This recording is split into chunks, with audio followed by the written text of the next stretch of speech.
আসসালামু আলাইকুম ভিউয়ার্স, আমাদের অনেক সময় আনওয়ান্টেড অজানাভাবে কোনো ইউটিউব চ্যানেল তৈরি হয়ে যেতে পারে। সো আমাদের যদি এটা ডিলিট করতে হয়, কীভাবে ডিলিট করতে হবে জাস্ট একটু দেখি। আমরা মোবাইলেও এটা করতে পারি বা ডেস্কটপে আমরা চলে যাব যে কোনো ব্রাউজারে।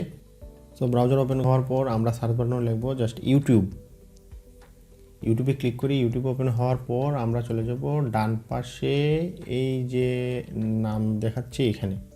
আমার এই আইডিটি অজানাভাবেই এটা কীভাবে হয়ে গেছে, সো আমি এটা ডিলিট করে ফেলবো।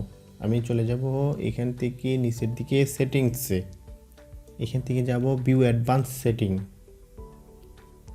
সেখান থেকে আমরা দেখতে পারতেছি ডিলিট চ্যানেল। সো ক্লিক করব, পরে দেখতেছি যে hide or delete your account on YouTube. আমরা কি করব, আমরা হাইড করতে চাইলে হাইডও করতে পারবো। এখান থেকে আমরা এটাকে ডিলিট করব। I want to permanently delete my account. তো আমরা এই দুটি বাটনকে ঠিক মার্ক করে দেব। যেহেতু আনওয়ান্টেডলি হয়ে গেছে, সো আমরা এখান থেকে ক্লিক করব ডিলিট মাই কন্টেন্ট। এবং এই চ্যানেলের সব কিছু ডিলিট করার জন্য আমাকে একটা পপ আপ পেজ দেখাচ্ছে। এখানে আমাকে বলতেছে please confirm by typing your email address. So email অ্যাড্রেসটা আমাকে এখানে টাইপ করতে হবে। ইমেল অ্যাড্রেস টাইপ করা হয়ে গেলে আমরা ক্লিক করব ডিলিট মাই কন্টেন্টে। আপডেটিং হবে। তো যে কোনো কন্টেন্ট সহ আমার চ্যানেলটি ডিলিট হয়ে যাবে। এখানে বলতেছে যে your content is in the process of being permanently deleted.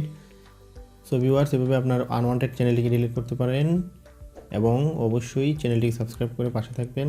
এতক্ষণ যারা ভিডিওটি দেখেছেন সবাইকে ধন্যবাদ।